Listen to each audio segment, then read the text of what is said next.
Stewart here with another episode of Backpacking Tips, Tricks, Hacks, Facts, and Etiquette.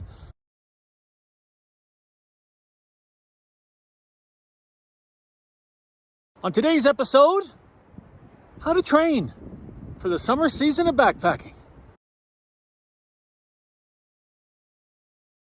Okay, I'm blinking a bit because I've just come in from that glaring sun you saw, and either I was going to go blind or you were going to go blind watching it. So here I am in mobile base camp. Bear with me, I'll get this episode out even though we're not outdoors.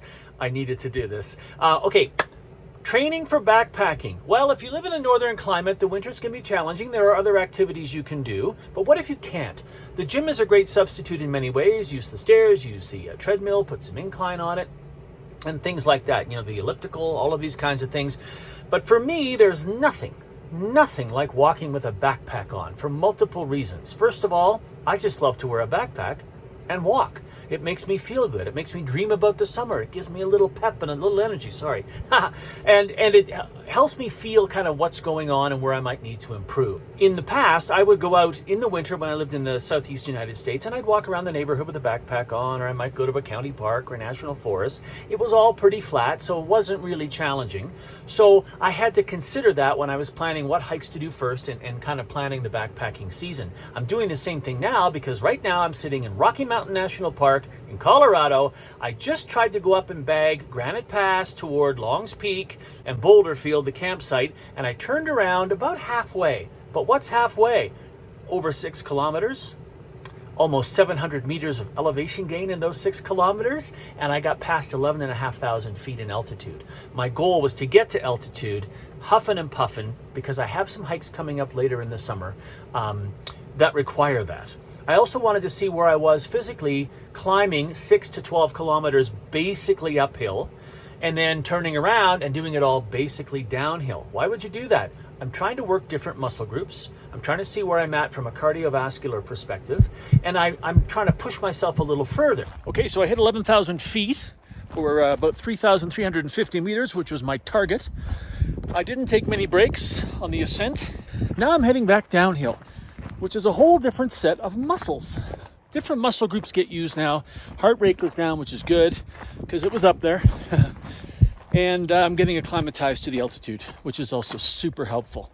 And yes, I'm wearing the hat. But when I got up there, and I wanted to bag this peak so bad, when I got up there, some people were coming down saying it's incredibly windy. We felt unsafe in the exposed areas walking along the tight trail. Makes sense. I don't know the park, but I listened to that and I thought, I'm not going to be able to spend and linger any time up there anyway. So I did a little over 12 kilometers, as I said, uphill quite steeply at altitude, and then back downhill. And I worked a lot of muscle groups, and I would suggest when you are planning these little practice hikes or training hikes, make sure you actually go out on some sort of trail. Make sure you actually bring everything you would for a 5-day loadout. That's important. 3 to 5 days, that's what I was wearing. Fairly heavy, but not bad. And make sure you wear whatever you're going to wear hiking, like pants, shirt, and especially footwear and socks. You want to test all of that out. You want to have that feeling you're going to have when you do the longer hikes all summer. Now, there's an alternative. You can also do a one-nighter. Check out my one-night stand playlist series here. These are great hikes without too much investment physically to kind of get out there, test the body. How's it feeling this year? Do I need to make any adjustments? And you also get to spend the night in the woods. If you can afford the time, if you can get the permit or go to a place where there's no permit required, I think a one-night stand is an excellent way to start ramping up for the season and get yourself kind of in the mental state and the physical state for some of the longer backpacking trips, perhaps in some of the more remote areas.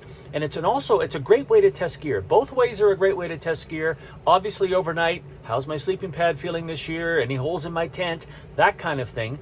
But I discovered yesterday that my sternum strap was broken on my Gossamer Gear Mariposa 60. I've ordered a replacement for $9. Thank you, Gossamer Gear. And also, the 4-year-old super feet green things I have in my boots obviously are worn out because I had some foot fatigue in just 12 kilometers. And I've already been backpacking this season. So obviously I need to get another set of those insoles and those inserts so that my feet are comfortable during the season.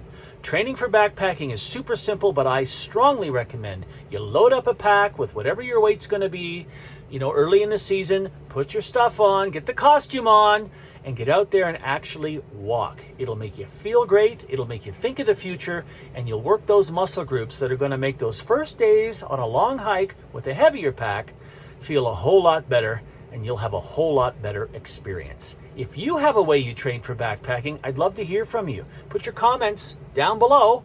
I'll read them and I'll reply, and we can learn from each other. So there it is, Backpacking 101, tips, tricks, hacks, facts, and etiquette. There's your tip for spring training for backpacking. See you next time.